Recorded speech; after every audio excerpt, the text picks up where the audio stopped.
Next heading है हमारी binomial theorem में properties of binomial coefficient. Most important topic है ये सब टॉपिक कि बाइनोमियल कोफिशिएंट की क्या क्या प्रॉपर्टीज़ होती हैं। पहले भी हम लोग इसके बारे में बात कर चुके हैं। एनसीआर की जो प्रॉपर्टीज़ होती थी उसी से रिलेटेड आगे भी आज हम बात करेंगे। हमने कई सारी प्रॉपर्टी पीएनसी में भी लिखी हुई थी डायरेक्ट एनसीआर की जो प्रॉपर्टी है, क्योंकि जो बाइनोमियल कोफिशिएंट है वो यही है NC0 NC1 NC2, ये सारे के सारे वही है, बाइनोमियल कोफिशिएंट ही बोलते हैं इनको। तो नेक्स्ट हेडिंग हमारी यही है प्रॉपर्टीज़ ऑफ बाइनोमियल कोफिशिएंट। और आज जो हम फार्मूला पढ़ने वाले हैं वो इकलौता फार्मूला हमारा ये है 1+x की होल पावर n।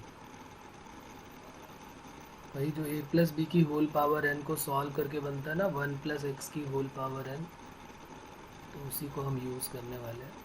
1+x की whole power n equal to NC0 NC1x NC2x square up to dash dash dash NCn x to the power n। अब कई बार क्या होगा कि बुक्स में या पेपर में हमारा जो ये NC0 है इसको कन्वीनियंस के लिए अपने क्या लिख लेते हैं, NC0 को हम बोल देते हैं सिर्फ C0। तो अब हम जो आगे लिखेंगे वो NC0 को सिर्फ C0 ही लिखेंगे।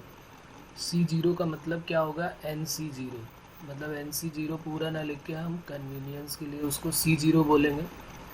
जो NC1 है उसको C1 बोलेंगे। सिमिलरली ऐसे ही सबको NCn जो है उसको Cn बोलेंगे। NCn को क्या बोलेंगे, Cn। तो जो हमारा फार्मूला अब होगा वो क्या हो जाएगा, 1+x whole power n equal to C0 plus C1x plus C2x square C3x cube up to dash dash Cn x to the power n। ठीक है बच्चों, तो अब NC0 का मतलब वही है जो C0 का मतलब है। ठीक है, हम जहाँ जहाँ NC0 दिखाई देगा वहाँ पर हम C0 रखेंगे। अब देखते हैं कि इसमें पहली प्रॉपर्टी क्या है, तो फर्स्ट हेडिंग लिख लेते हैं। इसमें फर्स्ट प्रॉपर्टी जो है वो है sum of binomial coefficient. Sum of binomial coefficients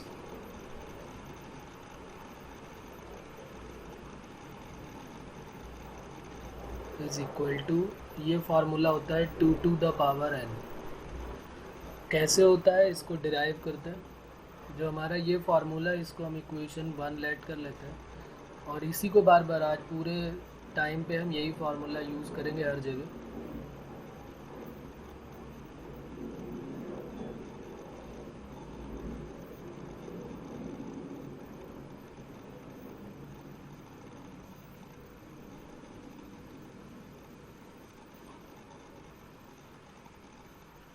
हमें बाइनोमियल कोफिशिएंट का सम चाहिए, मीन्स हमें क्या चाहिए, C0 plus C1 plus C2 plus C3 up to Cn। तो हमें जब C0 C1 C2 इन सब का सम चाहिए तो क्या नहीं चाहिए, तो वो है x नहीं चाहिए। और x की जगह पे क्या होना चाहिए था, तो हम क्या पुट करें यहाँ पर x की वैल्यू, जिससे x गायब हो जाए और जितने बाइनोमियल कोफिशिएंट है उनका सम भी मिल जाए हमको, मतलब C0 आ जाए C1 आ जाए C2। तो क्या पुट करें x की वैल्यू, कौन बताएगा भाई x की वैल्यू क्या पुट की जाए। हाँ भाई, हमें C0 चाहिए, C1 चाहिए, C2 चाहिए, तो हम 1 पुट कर देंगे। 1 पुट करेंगे तो सब जगह 1 1 आ जाएगा, तो C0 plus C1 plus C2 आ जाएगा। क्या 0 पुट कर सकते हैं क्या, 0 पुट करेंगे तो सारे 0 नहीं हो जाएंगे, C1 इंटू 0 C2 इंटू 0 सब खत्म। तो फिर यहाँ पर हम x की वैल्यू क्या पुट कर देंगे, 1। Put x equal to 1। तो ये एक इम्पॉर्टेंट पॉइंट भी हो गया कि जब भी कभी सम ऑफ बाइनोमियल कोफिशिएंट बोलेगा तो जितने वेरिएबल है उनकी वैल्यू क्या पुट कर देते हैं, 1। जब भी कभी क्वेश्चन में सम ऑफ बाइनोमियल कोफिशिएंट हमसे पूछा जाएगा तो जितने भी वेरिएबल होंगे, ज़रूरी नहीं यहाँ पर x एक ही वेरिएबल है, हो सकता है एक्स और वाई दोनों वेरिएबल हो, या X Y Z A B C कुछ भी हो, तो जितने भी वेरिएबल है उनकी वैल्यू क्या पुट कर देंगे 1। इस टाइप का क्वेश्चन जेई मेन में पूछा गया है। तो ये इम्पॉर्टेंट है कि जब भी कभी सम ऑफ बाइनोमियल कोफिशिएंट पूछेगा, हम क्या करेंगे, जितने भी वेरिएबल उसमें होंगे ए बी सी हो एक्स वाई जेड हो, उनकी वैल्यू 1 पुट कर देंगे। अभी ये क्वेश्चन हम लोग करेंगे इस टाइप का। अभी तो हम प्रूव करने के लिए निकले हैं कि sum of binomial coefficient 2 to the power n होता है। तो जैसे ही यहाँ पर x की जगह पे 1 पुट करोगे आप, तो 1 + 1 टू द पावर n, और यहाँ c0 c1 into 1 c2 into 1 square up to dash dash cn into 1 to the power n। तो देखो हो गया derive, 2 to the power n equal to c0 + c1 + c2 up to dash dash cn। तो sum of binomial coefficient जो होता है वो क्या होता है, 2 to the power n। Most important result है ये।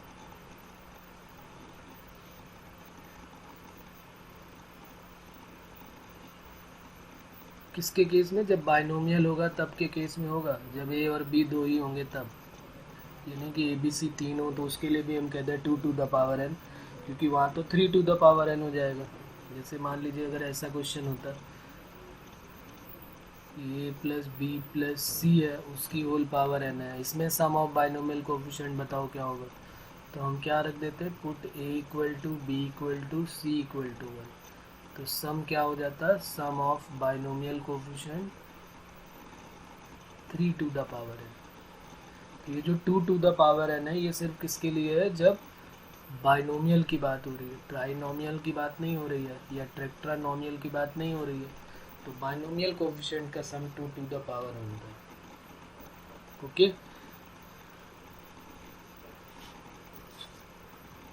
एक ऐसा क्वेश्चन और भी पूछा गया है कि 1 + 1 minus X plus X square और इसकी होल पावर 20 है। Find sum of binomial coefficient. Sum of coefficient बताना है या बाइनोमियल कोफिशिएंट बताना है। तो क्या करोगे, ए बी सी की वैल्यू तो है नहीं यहाँ पर, यहाँ तो x है केवल, तो यहाँ x की वैल्यू 1 पुट कर दो। और एक अच्छी बात यह है कि हम ट्राइनोमियल को भी बाइनोमियल तो बोल ही सकते हैं। क्यों, क्योंकि ट्राइनोमियल है तो इसमें 2 एक ले लो और एक ये ले लो। तो किसी को भी हम बाइनोमियल के टर्म में तो एक्सपेंड कर ही सकते हैं। 4 टर्म है तो उसको 2-2 टर्म करके लिख लिया, तो उसमें भी बोल सकते हैं। तो यहाँ x की वैल्यू 1 पुट करेंगे तो 1 - 1 + 1 स्क्वायर होल पावर 20। तो आंसर क्या आ जाएगा, 1। तो जितने भी बाइनोमियल कोफिशिएंट होते हैं उनका सम क्या होता है, 2 टू द पावर n। ये हमारी इक्वेशन 1 हो गई, और ये याद भी रखना है, ये फार्मूला भी हमारा होगा। उसके बाद दूसरी बात करते हैं, अगर हम यहीं पर पुट कर देते हैं इसी इक्वेशन में, जो ऊपर 1 + x की पावर n इक्वेशन 1 है, अच्छा इसको 1 बोल दिया है तो इसको चलिए 2 बोल देते हैं, तो ये 2 हो जाएगा। अब अपनी इसी इक्वेशन में 1 में अगर हम x की वैल्यू -1 पुट कर दें, put x equal to -1, put x equal to -1 in equation 1। जो इक्वेशन 1 है, 1 + x की whole power m c0 + c1x + c2x square up to dash dash dash cnx to the power n। तो जैसे ही हम यहाँ 1 put करेंगे तो ये 0 हो जाएगा।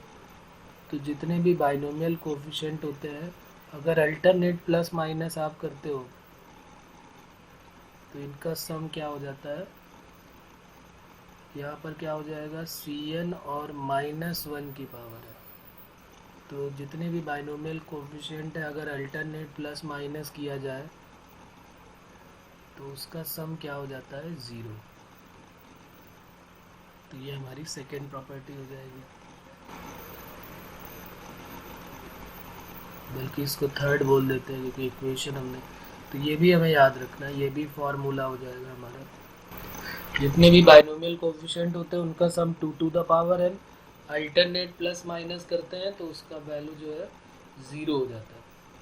अब अगर हम सेकेंड और थर्ड दोनों को ऐड कर दें तो देखो क्या होगा, वैसे एक यहाँ पर और भी लिख लो इसी में ही, कि जितने भी बाइनोमियल कोफिशिएंट होते हैं इवन वाले, C0, C2, C4, ये सारे के सारे वो ऑड बाइनोमियल के इक्वल होंगे, C1 plus C3 plus C5 up to dash dash. ये ऊपर से हमको दिख रहा है ना, यहाँ से ऊपर से दिख रहा है इससे, कि भाई जितने भी माइनस वाले सबको RHS में ले जाओ और LHS में अलग कर दो, RHS में अलग कर दो, तो आई जो जितने भी इवन वाले हैं वो सारे LHS में आ गए, C0, C2, C4, और जितने ऑड वाले हैं वो RHS में आ गए, C1 plus C3 plus C5।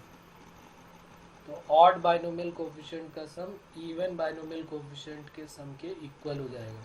इसको भी हम फार्मूला 3 ही बोलेंगे, ये भी 3 है, कुछ नया तो नहीं, उसी को इधर उधर अरेंज कर दिया। जितने बाइनोमियल कोफिशिएंट होते हैं उनका sum 2 to the power n। Alternate plus minus करते हैं तो उसकी वैल्यू क्या आ जाती है, अल्टरनेट प्लस माइनस करेंगे तो उसकी वैल्यू आ जाती है 0। अब जरा इन दोनों को ऐड कर देते हैं, एडिंग, ये एक काम करते हैं, ऐड नहीं करते यहाँ से, अब हम डायरेक्ट निकाल सकते हैं, इस एडिंग को हटा देते हैं यहाँ से। देखो कैसे, जितने भी बाइनोमियल कोफिशिएंट है उनका सम, उसी से हम एक नया रिजल्ट और निकालेंगे, देखना है। अब जितने बाइनोमियल कोफिशिएंट है उनका सम क्या होता है, सम ऑफ बाइनोमियल कोफिशिएंट क्या होता है, C0 plus C1 plus C2 up to dash dash Cn 2 to the power n होता है। इसमें हम क्या करते हैं, इवन वाले अलग कर लेते हैं, C0, C2, C4 ये अलग कर लिया हमने, और ऑड वाले अलग कर लिए, C1 plus C3 plus C5 ये अलग कर लिया, equal to 2 to the power n। और यहाँ अभी हमने ऊपर इक्वेशन 3 में देखा कि ये जो वैल्यू है और ये जो वैल्यू है दोनों आपस में इक्वल होती है, ये लिखा हुआ है देखो यहाँ पर, C0 plus C2 plus C4 equal to C1 plus C3 plus C5, ये है ना ऊपर। तो किसी एक की जगह पे हम दूसरा पुट कर देते हैं, जैसे यहाँ पे C0 है तो C0 C2 C4 रहने दो, और बाकी जो दूसरा वाला उसकी जगह पे भी यही रख दो, C0 plus C2 plus C4 equal to 2 to the power n। तो क्या ये 2 टाइम्स नहीं हो गया, 2 times C0 plus C2 plus C4, जितने भी बाइनोमियल कोफिशिएंट इवन वाले थे उनका डबल हो गया, और इस 2 को 2 टू द पावर n से डिवाइड कर देते हैं। तो जितने भी इवन बाइनोमियल कोफिशिएंट है C0 plus C2 plus C4 equal to क्या हो जाएगा, 2 to the power n upon 2, तो इसको हम 2 to the power n minus 1 लिख सकते हैं, बेस सेम है तो पावर ऊपर जाके माइनस हो जाएगी। तो जितने इवन बाइनोमियल कोफिशिएंट होते हैं उनकी वैल्यू क्या होती है, 2 to the power n minus 1, और इवन बाइनोमियल कोफिशिएंट जो होता है वो ऑड वाले के इक्वल होता है। तो जितने ऑड बाइनोमियल कोफिशिएंट होंगे उनका सम भी क्या हो जाएगा, 2 टू द पावर n हो जाएगा। जितने इवन बाइनोमियल कोफिशिएंट है और जितने ऑड बाइनोमियल कोफिशिएंट है वो सब आपस में इक्वल होते हैं। तो अगर हमने इवन को प्रूव कर दिया कि 2 to the power n minus 1 है, तो ऑड का भी सम क्या हो जाएगा, 2 to the power n minus 1। तो sum of even binomial coefficient equal to sum of odd binomial coefficient equal to 2 to the power n minus 1। तो ये हमारा फॉर्मूला नंबर 4 हो गया।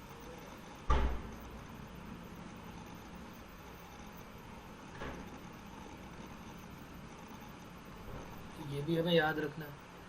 तो हमने सीखा कि अगर भाई जितने बाइनोमियल कोफिशिएंट है उनका सम क्या होता है, तो उनका सम होता है 2 टू द पावर n। अगर अल्टरनेट प्लस माइनस करोगे तो कट हो जाएंगे, तो 0 हो जाएगा। क्यों, क्योंकि जितने इवन वाले हैं वो सारे के सारे ऑड के इक्वल होते हैं। हमने पढ़ा भी था कि जो फर्स्ट वाला होता है वो लास्ट के इक्वल होता है, जो सेकंड होता है वो सेकंड लास्ट के इक्वल होता है। सबको पता है ना, NCR equal to NCn minus R होता है, तो उसी से हमने यूज़ कर दिया। और जितने इवन बाइनोमियल कोफिशिएंट होते हैं वो 2 to the power n minus 1, और जितने ऑड बाइनोमियल कोफिशिएंट होते हैं वो भी 2 to the power n minus 1। आ गया समझ में बेटा? ओके,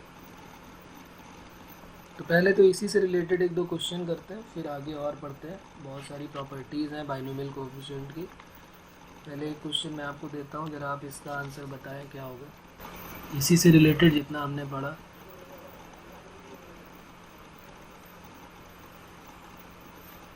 क्वेश्चन है हमारा, फाइंड द सम ऑफ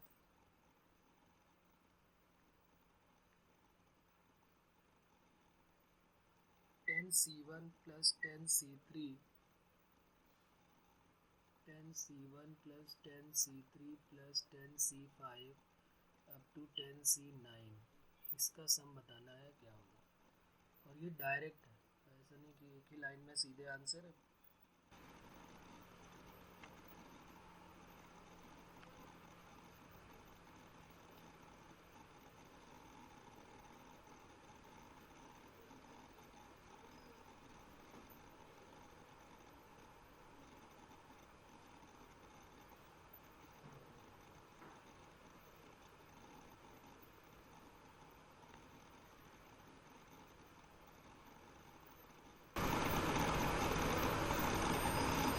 चलिए तो फिर देखते हैं क्या आंसर आएगा। यहाँ पर हमारे पास क्या है, हाँ बिल्कुल सही बोला आपने, 2 to the power 9 बिल्कुल सही है। क्यों, यहाँ पर आपको दिख नहीं रहा कि यहाँ पर हमने क्या किया है। पहली बात तो ये किसका एक्सपेंशन रहा होगा, ये 1 प्लस एक्स की होल पावर 10 का रहा होगा, क्योंकि होल पावर n की वैल्यू 10 गिवन है। और उसमें से हमने कौन से कोफिशिएंट उठाए हुए हैं, जो क्वेश्चन हमारा है उसमें सिर्फ ऑड वाले लिए, 1 लिया है, 3 लिया है, फिर 5 आया होगा, 7 आया होगा, फिर 9 आया। 1 3 5 7 9, अगर इसको पूरा नहीं लिखा उन्होंने तो हमें इतना तो आइडिया है कि इन्होंने यही पूछा है 10C1 10C3 10C5 और 10C7, क्योंकि 9 तक बोला है और ऑड नंबर में दिख रहा है, तो इसका मतलब ये ऑड बाइनोमियल कोएफिशिएंट का सम पूछ रहा है। Sum of odd binomial coefficients, तो क्या हो जाएगा आंसर। फार्मूला होता है 2 to the power n-1, तो 2 to the power 10-1, तो आंसर क्या हो जाएगा 2 to the power 9। बताइए इसमें किसी को कोई प्रॉब्लम है क्या। अगर वो कह देता कि 10C1 से लेकर 10C10 तक सारे बताइए, अगर इसी क्वेश्चन को मैं थोड़ा और बढ़ा दूँ, मैं बोलूँ कि भाई 10C1 10C2 से लेकर आपको 10C10 तक बताना है, तो आप क्या आंसर देंगे। आप बोलेंगे 2 to the power n होता है, तो 2 to the power 10 हो जाएगा। अगर आपसे पूछा जाए कि भाई 10C1 minus 10C2 plus 10C3 minus 10C4 up to dash dash, ये 10 तक है, इसकी वैल्यू बताइए, तो आंसर क्या हो जाएगा 0। ये तो बहुत इजी सी चीज़ पूछी है मैंने, अभी स्टार्ट है, तो स्टार्टिंग किया है अभी तो हम लोगों ने। प्रॉब्लम इसमें अभी भी किसी को बच्चों थोड़ा ध्यान देना पड़ेगा, आपको से क्या पूछा जा रहा है वो आपको ध्यान देना पड़ेगा। तो जब इवन पूछा जाए तो 2 to the power n-1, odd पूछा जाए तो 2 to the power n-1। चलिए अब थोड़ा सा और चेंज करता हूँ मैं क्वेश्चन को, इसका भी देखिएगा, ध्यान दीजिए इसको भी। नेक्स्ट क्वेश्चन है हमारा,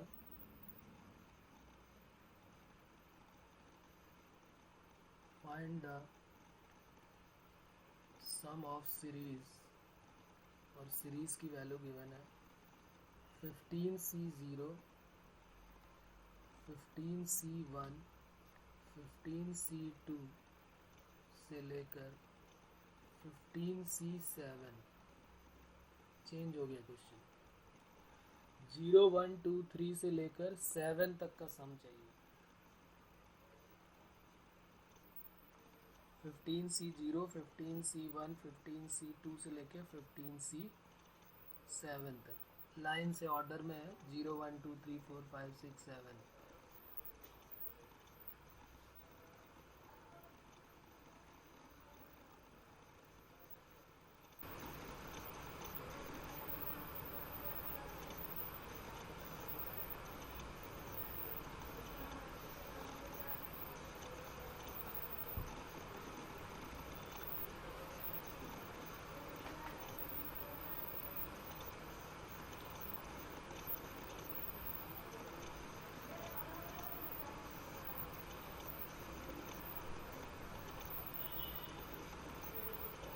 तो एक बात तो ये क्लियर हो जाती है यहाँ से कि 15C0 की बात हो रही है, यानी 1+x की होल पावर 15 का केस रहा होगा। इतना तो हमें आइडिया हो जाता है n को देख के कि 1+x की होल पावर 15 का केस रहा होगा, क्योंकि बार बार n की वैल्यू तो 15 है, वो तो नहीं चेंज हो रही है। तो 1+x की होल पावर n का फॉर्मूला होता है, तो n की वैल्यू 15 है। तो यहाँ पर उन्होंने 0 से लेके सिर्फ 7 तक पूछा है, जबकि जो हमें रिजल्ट पता है वो क्या होता है, हमें पता है कि 15C0, 15C1, 15C2, 15C3 से लेकर 15C15 तक, इसकी वैल्यू क्या होती है 2 to the power 15। ये पढ़ा है हमने, अभी तो पढ़ा था थोड़ी देर पहले। अब जरा आप सोचो कि हमें सिर्फ 7 तक ही चाहिए, बाकी नहीं चाहिए, तो क्या करोगे इसका? बहुत इजी सी बात है ये, सब कुछ मैंने बता दिया, बस अगली लाइन में आंसर आने वाला है। देखते हैं कौन पहुंचता है वहाँ तक।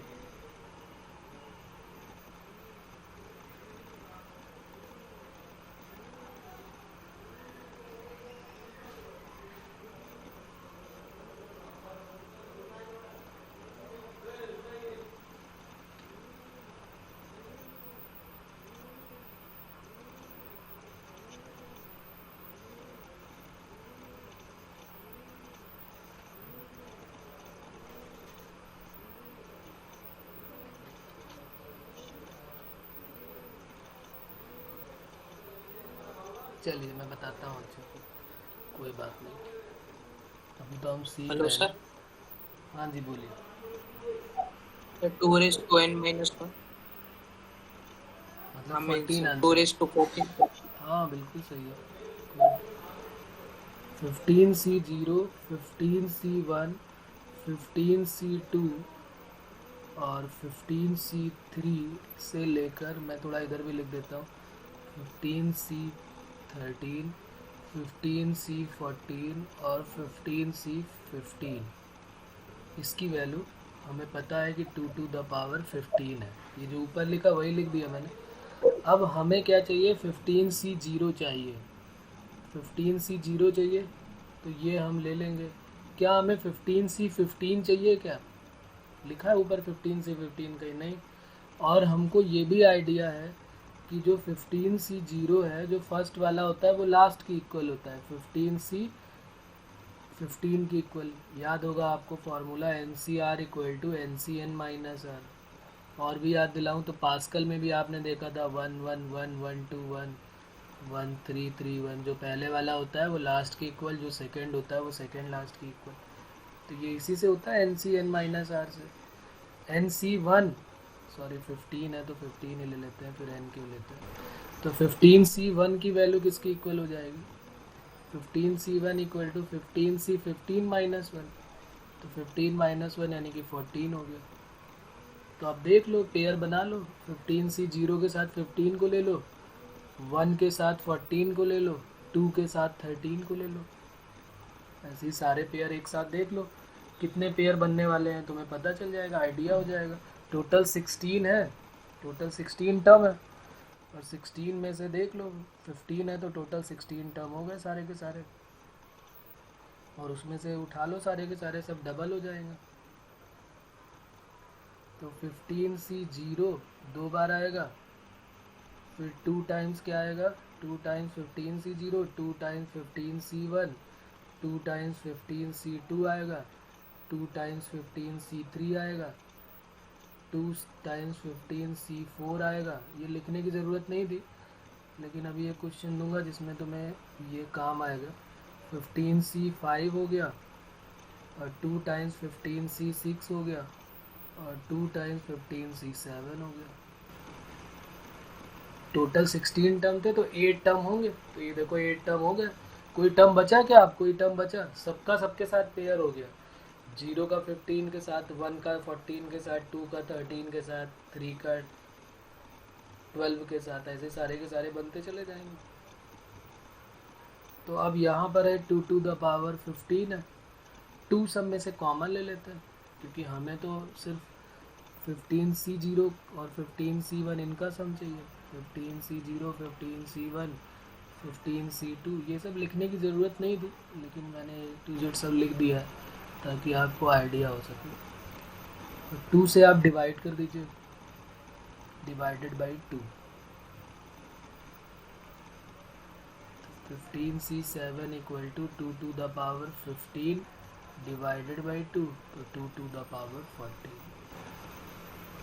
आंसर आ गया हमारा। और हम चाहते तो डायरेक्ट भी कर सकते थे, क्योंकि इवन और ऑड सारे इक्वल ही होता है, तो 2 टू द पावर n-1 ऐसे समझ में आ जाएगा हमें। चलिए एक और देता हूँ इसी टाइप का, थोड़ा सा उसमें और थोड़ा दिमाग लगाना पड़ेगा आपको, और ये भी जेई के प्रीवियस ईयर का पार्ट रहा है, तो अच्छे से करेंगे, जल्दीबाजी में गलत नहीं बताएंगे। Find the sum of sigma के इक्वल टू 0 to 10 20 CK, इसकी वैल्यू बतानी। मीन्स सिग्मा तो सबको पता ही है कि सिग्मा क्या होता है, सिग्मा को ऑपरेट करा दीजिए आप। तो वो क्या पूछना चाहते हैं, 20C0 20C1 20C2 20C3 से लेकर हमें लास्ट वाला क्या चाहिए, 20C10, इसका सम निकालना है। चलिए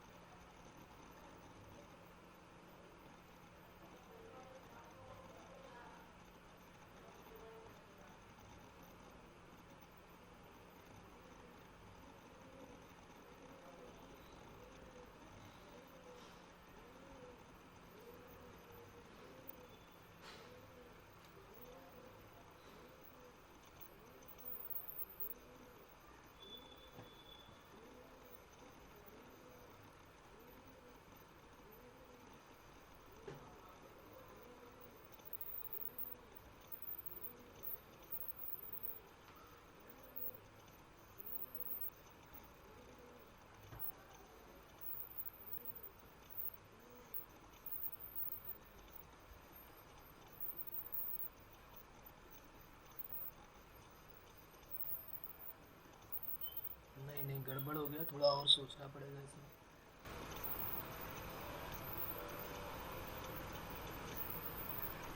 पिछले वाले क्वेश्चन को इसीलिए मैंने पूरा लिख के आपको बताया, क्योंकि यहाँ पर क्या था, एक बार फिर से यहाँ पर बात कर लेता हूँ, क्योंकि अगर ये समझ में आ गया तो आगे वाला कोई खास नहीं है, सेम है।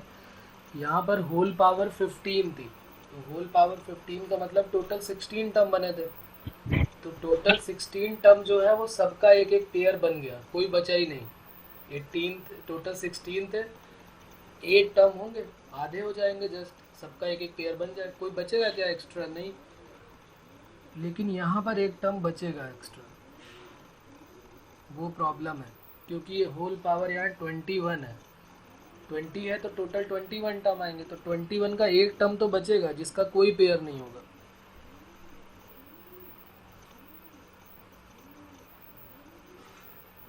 हाँ बिल्कुल सही है, पूरे के अपॉन में 2 है, ये होल अपॉन 2 है।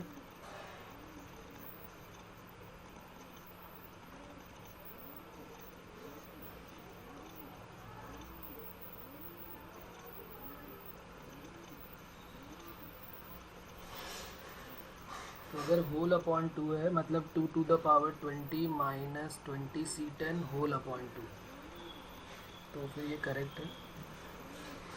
देखिए कैसे करेंगे, बाकी लोगों को मैं बताता हूँ कैसे समझेंगे इसको, ये इम्पॉर्टेंट है, जेई के प्रीवियस ईयर का पार्ट रहा है। सबसे पहले हमारे पास जो पावर n होती है ना, उससे हमें आइडिया लग जाता है कि ये NCR का केस है, तो n की वैल्यू 20 रही होगी, तो यानी 1 + x की होल पावर 20 का एक्सपेंशन रहा होगा। तो 20 का एक्सपेंशन रहा तो क्या क्या टर्म आएंगे, 20C0 20C1 20C2 से लेकर 20C18 20C19 और 20C20, इसका सम 2 टू द पावर n यानी कि 2 टू द पावर 20 तक आएगा। बट इन्होंने दिमाग लगाया, इन्होंने 20C10 तक ही पूछा, यानी आधे ही पूछे, आधे गायब करने पड़ेंगे हम। तो यहाँ पर जो प्रॉब्लम है देखो क्या है, यहाँ पर प्रॉब्लम ये है कि टोटल यहाँ पर कितने टर्म मिलेंगे, 21 टर्म।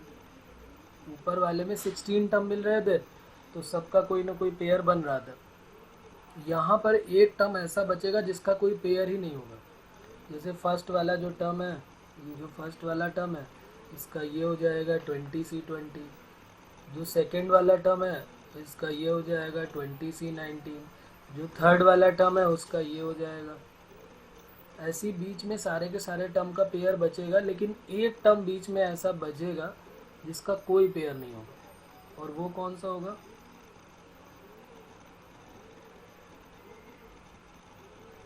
तो ये होगा 20C10।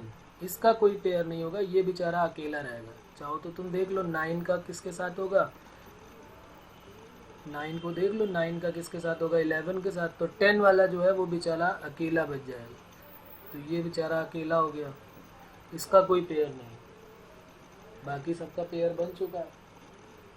तो बस इसको इधर से उधर भेज देना है और बाकी सारे 2 टाइम्स हो जाएंगे।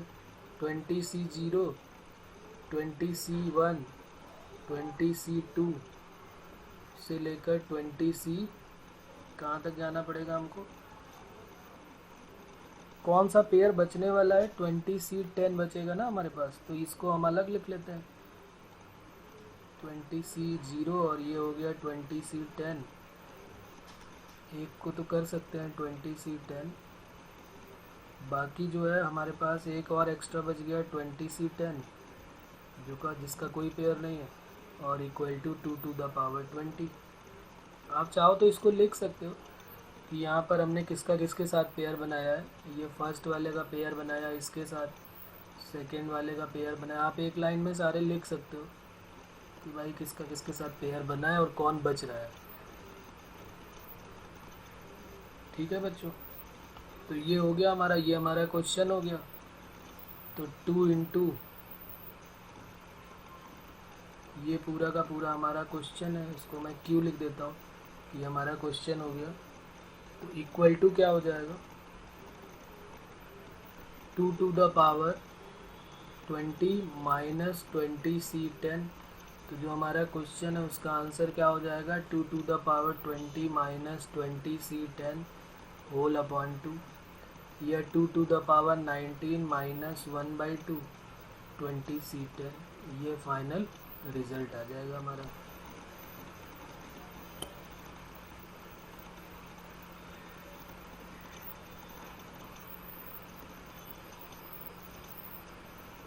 ओके, चलिए अब और एक क्वेश्चन लिखते हैं फिर। Find the coefficient of, find the sum of all coefficient in the binomial expansion,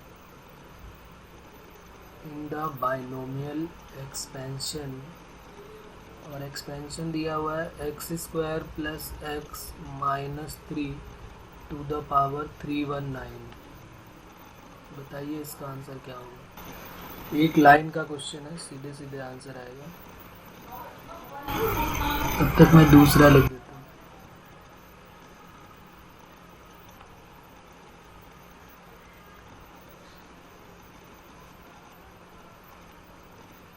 If the sum of the coefficient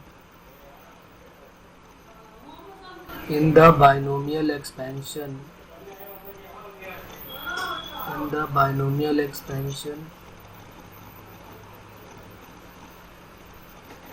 of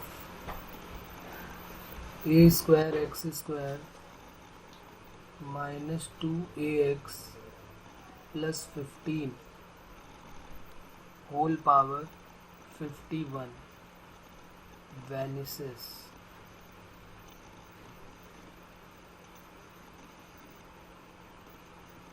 then the value of a is, a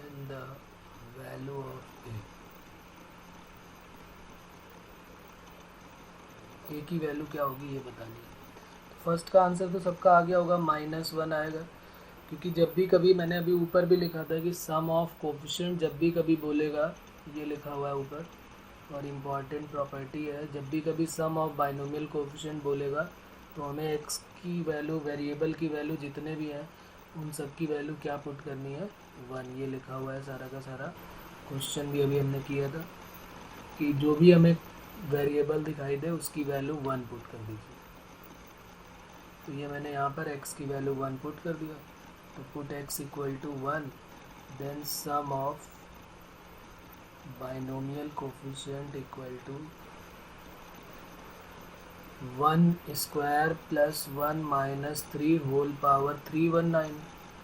तो ये -1 टू द पावर 319, तो answer -1 आ गया। चलिए second वाले को बताइए कैसे करेंगे। Sum of coefficient in the binomial expansion a square x square minus 2x plus 15 equal whole power 51। वेनिसिस का मतलब क्या है? मतलब सम जो है वो ज़ीरो है। वेनिसिस का मतलब ज़ीरो है सम। तो फिर ए की वैल्यू क्या होगी ये पूछा गया। ए की वैल्यू क्या होगी?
तो यहाँ से हम कैसे सॉल्व करेंगे इसको?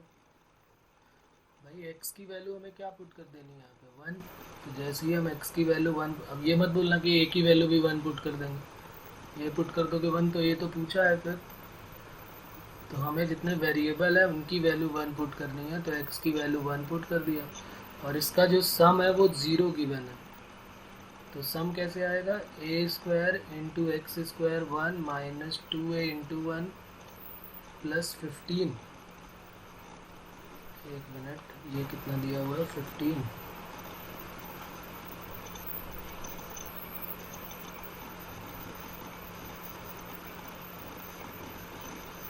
अच्छा ये +1।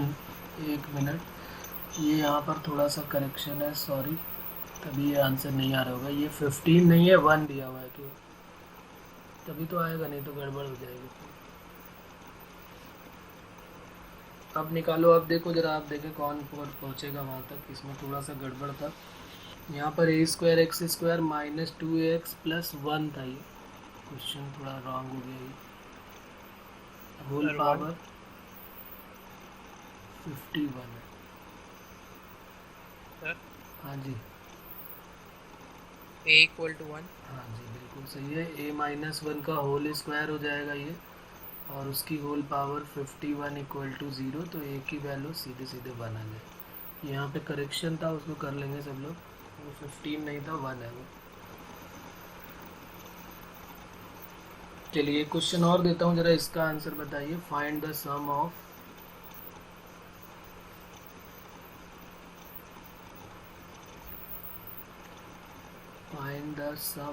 सीरीज, और सीरीज कुछ फैक्टोरियल के टर्म में गिवन है। 1/1 फैक्टोरियल एन माइनस 1 का factorial, 1/3 factorial N minus 3 factorial, 1/5 factorial N minus 5 factorial. इस तरीके से सीरीज गिवन है। फिर आप find the sum of the series. सोचो इसकी वैल्यू क्या होगी। ऑड वाले सारे के सारे आ रहे हैं। 1 आ रहा है, फिर 3 आ रहा है, फिर 5 आ रहा है।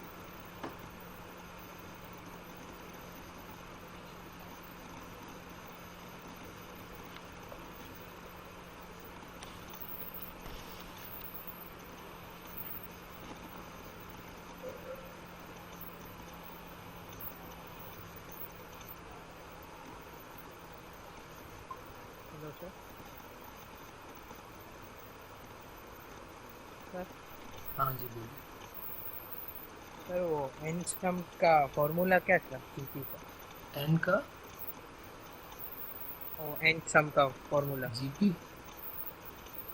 Yes sir. जीपी कहाँ लग रही है इसमें? जीपी बन रही है इसमें?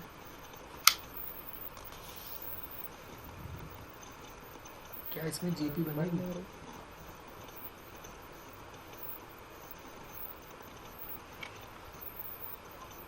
नहीं बन रही है। हाँ तो फिर जीपी का यूज़ नहीं कर सकते हम लोग।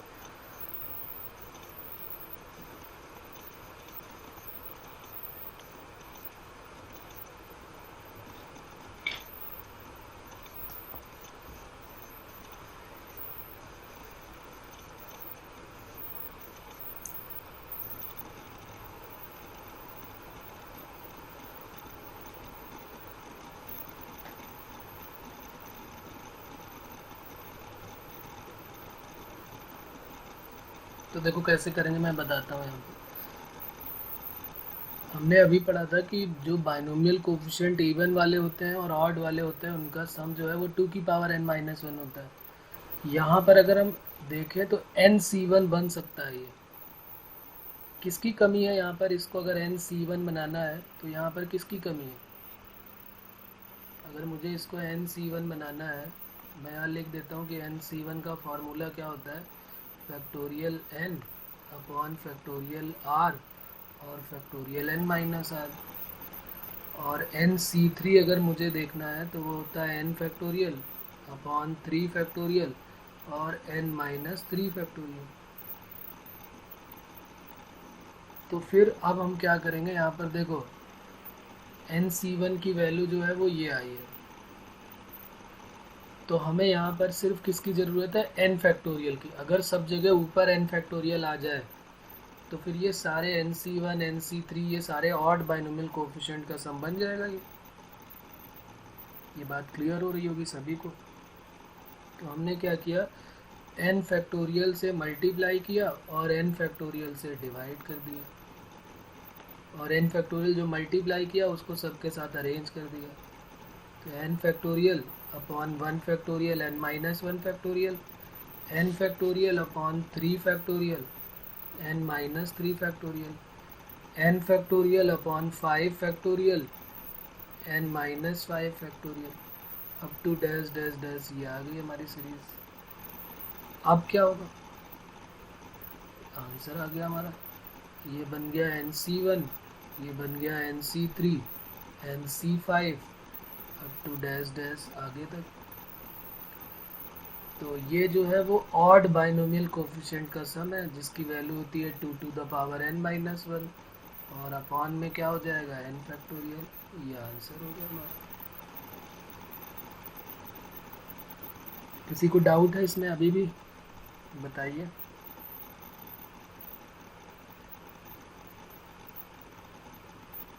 ओके, तो एक क्वेश्चन और इसी से related. Find the sum of the series 1 upon n factorial 1 upon 2 factorial n-2 factorial plus 1 upon 4 factorial n-4 factorial. इसका सम निकालना है। नेक्स्ट क्वेश्चन हो जाएगा हमारा। बल्कि इसको SW बोल दूं क्या? ये चलो अभी बता दो, इसमें इतना काम है ही नहीं, सीधे देख के आंसर सीधे बोल दो क्या आएगा।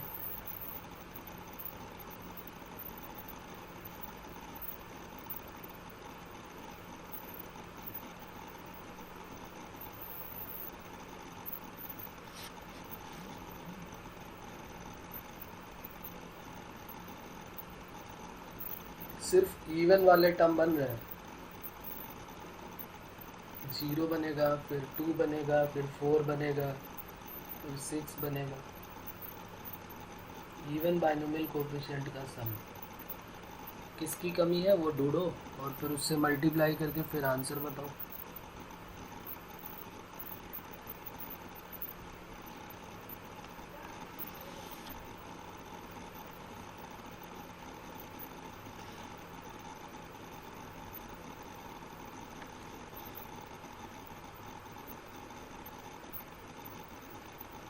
हाँ तो जो पहले का आंसर आया वही दूसरे का भी आंसर सेम होगा। क्योंकि यहाँ पर भी वही काम करना है हमको। n फैक्टोरियल से जैसे ही आप मल्टीप्लाई करोगे आ जाएगी वैल्यू वही सेम, फिर उसमें कोई चेंज नहीं आने वाला। चलिए आगे बढ़ते हैं फिर। तो आंसर सेम है, n फैक्टोरियल से मल्टीप्लाई और n फैक्टोरियल से आप डिवाइड कर दीजिए और ये आप खुद करिए, ये आंसर है। n फैक्टोरियल से मल्टीप्लाई और डिवाइड जैसे ही आप करेंगे आंसर आपका आ जाएगा। तो ये भी हो गया हमारा क्वेश्चन, इसमें भी कोई डाउट नहीं है।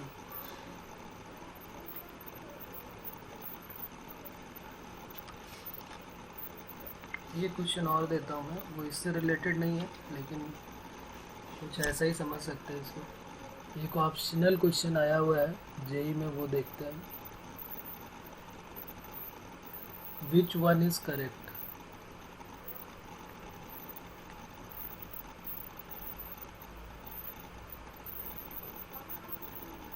कौन सा इनमें से करेक्ट है वो बताना है। ए ऑप्शन में गिवन है 1999 की होल पावर 2000, और यहाँ पर 2000 की होल पावर 1999। बी ऑप्शन में है 1998 की होल पावर 1999 लेस देन 1999 की whole power 1998। 100 to the power 101 less than 101 to the power 100। 26 to the power 5, 26 to the power 5 greater than 25 to the power 6।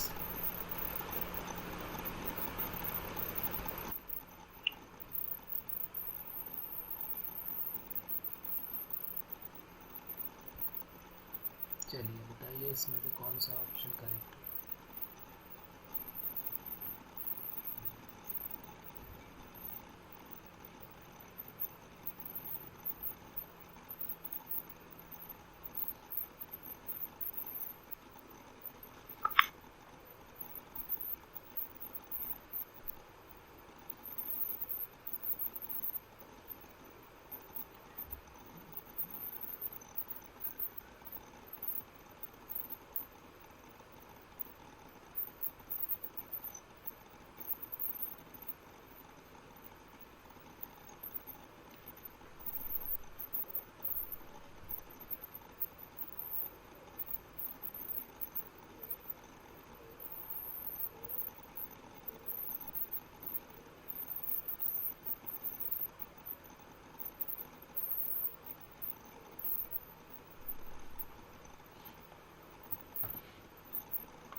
आया किसी का आंसर बेटा?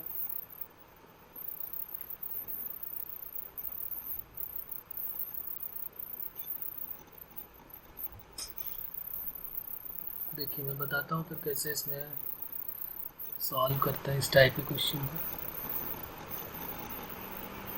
एक बात यहाँ पर क्लियर हो रही है कि अगर यहाँ पर जो बेस है वो अगर n है, बेस अगर n है तो पावर n+1 आ रही है। हाँ बिल्कुल सही है, ये ऑप्शन करेक्ट होगा।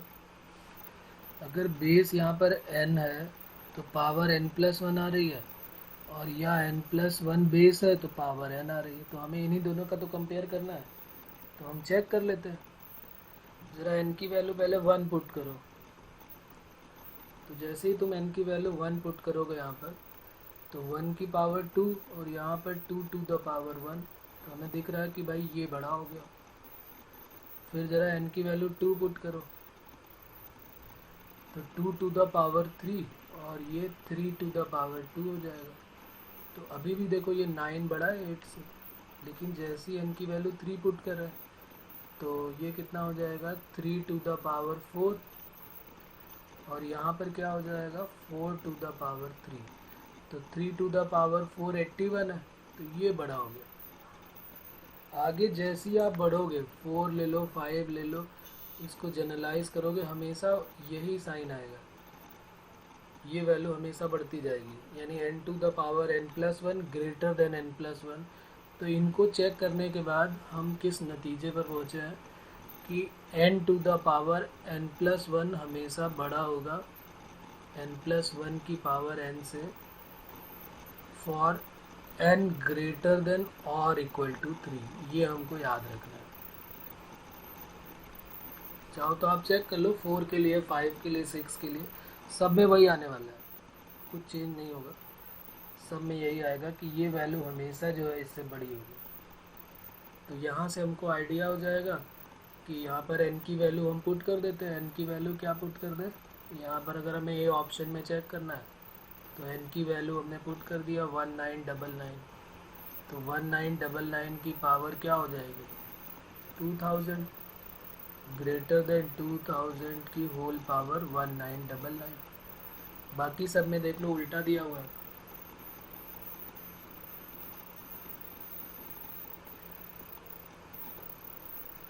किसी को इसमें डाउट भाई?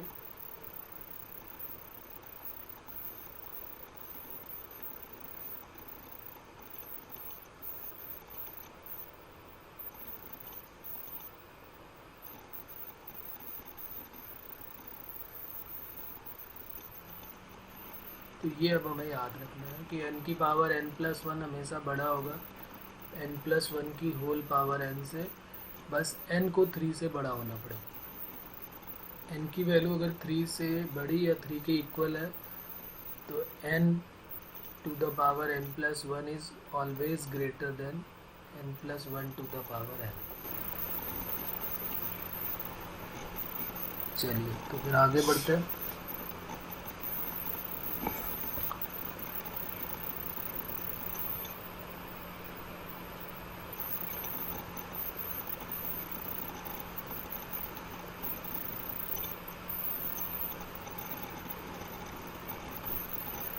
If the sum of the coefficient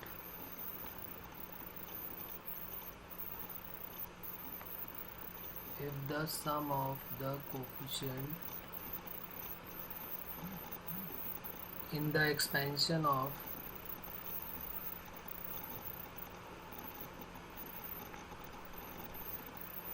और एक्सपेंशन है x minus 2i plus 3z whole power n is 128, then find the greatest coefficient,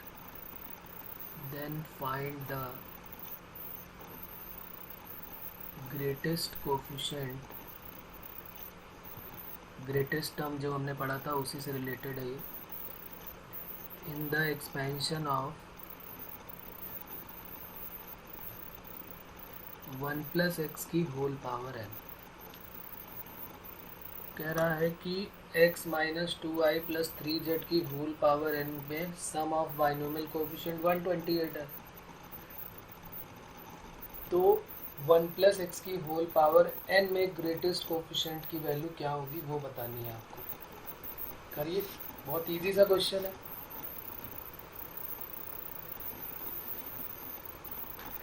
पहले जो फर्स्ट लाइन में कह रहा है उसका काम करें आप। सम कैसे निकालते हैं बाइनोमियल कोफिशिएंट का, उसको 128 की इक्वल करिए, वहाँ से कुछ आपको मिलेगा। एक बार ट्राई करिए।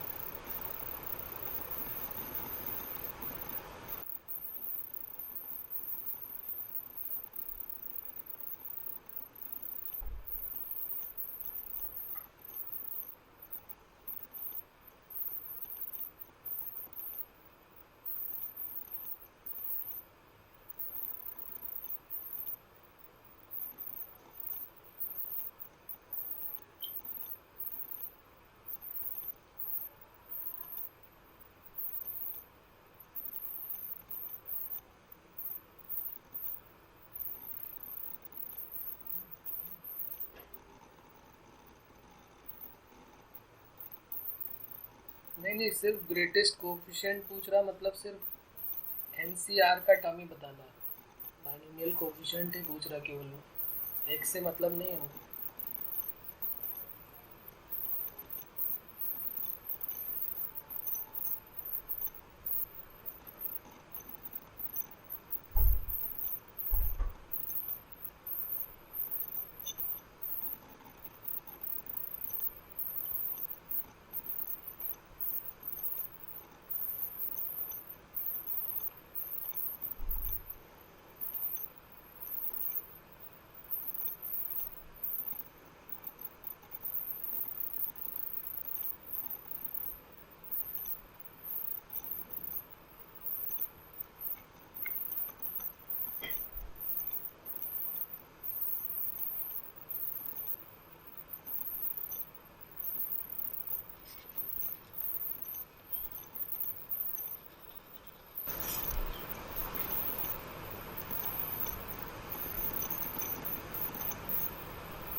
ओके, चलिए चेक कर लेते हैं एक बार, देखते हैं कैसे करेंगे, बाकी लोग देख लेते हैं, अभी चेक हो जाएगा क्या आंसर है इसका। इसने बोला है कि x minus 2i plus 3z की होल पावर n में सम ऑफ बाइनोमियल कोफिशिएंट जो है वो 128 है। तो सम ऑफ बाइनोमियल कोफिशिएंट कैसे मिलता है, जब x y z सब की वैल्यू हम क्या पुट कर देते हैं 1, तो यहाँ पुट कर देते हैं 1 minus 2 plus 3 whole power n equal to 128। तो 2 to the power n equal to, इसको 2 की पावर में क्या लिख सकते हैं,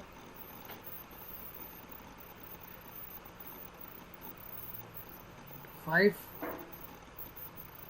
सही है, 5 लिखेंगे।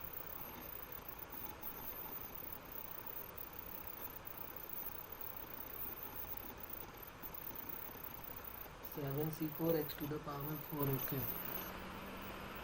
सिर्फ बाइनोमियल कोफिशिएंट का मतलब सिर्फ 7c4 आंसर हो जाएगा, सही है। तो यहाँ n की वैल्यू क्या आ जाएगी 7, 2 टू द पावर 7 128 होता है, तो n की वैल्यू आ गई 7।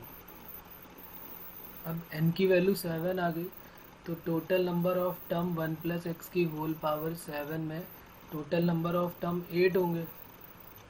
अब 8 में से देख लो, टोटल नंबर ऑफ टर्म 8 है, 1 प्लस एक्स की होल पावर 7 है, तो 8 टर्म होंगे। तो 8 में मिडिल टर्म कौन सा होगा, 1 2 3 4 5 6 7 8, ये T1 है, ये T2, ये T3, ये T4, ये T5, T6, T7, T8। तो कौन कौन से मिडिल टर्म मिलेंगे इसमें,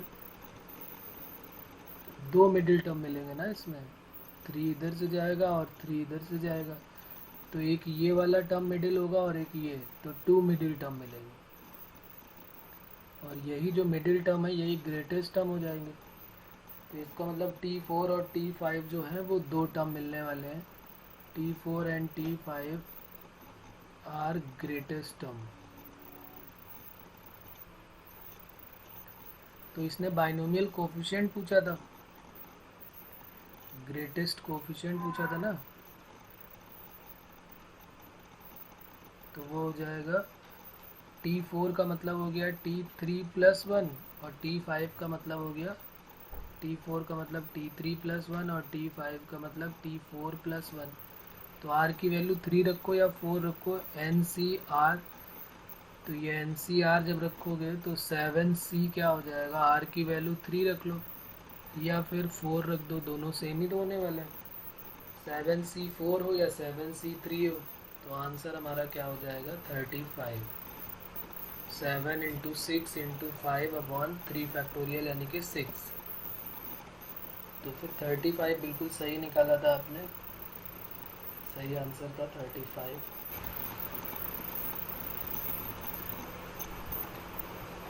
अगर कोएफिशिएंट पूछ रहा तो फिर उसमें x का कोई रोल नहीं रहेगा।